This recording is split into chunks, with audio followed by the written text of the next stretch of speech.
খুবই দুঃখজনক, আমাদের বাঙালি সমাজে নির্মম দাসপ্রথার বিলুপ্তি বোধহয় এখনো হয়নি।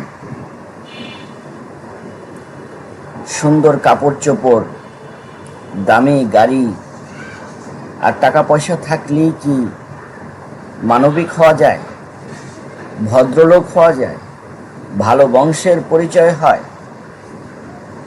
আমরা এখন মূল্যায়ন করি মানুষকে গাড়ি দেখে, তিনি লেক্সাস গাড়িতে চলেন কিনা, বিএমডাব্লিউতে চলেন কিনা, তার একটা কোট আছে কিনা, একটা ভালো জামা কাপড় আছে কিনা ইত্যাদি দেখে। অথচ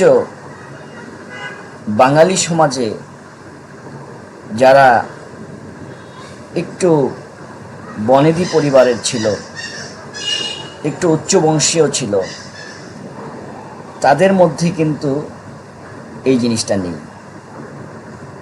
আমরা দেখেছি ছোট লোকের বাচ্চারা যখন টাকা পয়সা হয়ে যায় তখনই তারা নির্মম দাসপ্রথার যে বর্বর চিত্র সেটা তারা ফলো করে। ঠিক তেমনই একটি ভিডিও আপনাদের সামনে প্রকাশ করলাম। দাড়ি টুপি থাকলেই মুসলিম হওয়া যায় না, নুনুর চামড়া কাটা থাকলেই মুসলমান হওয়া যায় না। মুসলিম হতে হলে মানবিক হতে হবে। যে মুসলিম সে অপর মুসলিম ভাইকে সম্মান করবে, অপর ভাই বোনদেরকে নিজেদের মতো করে দেখবে, তাহলেই সে মুসলিম। ধন্যবাদ।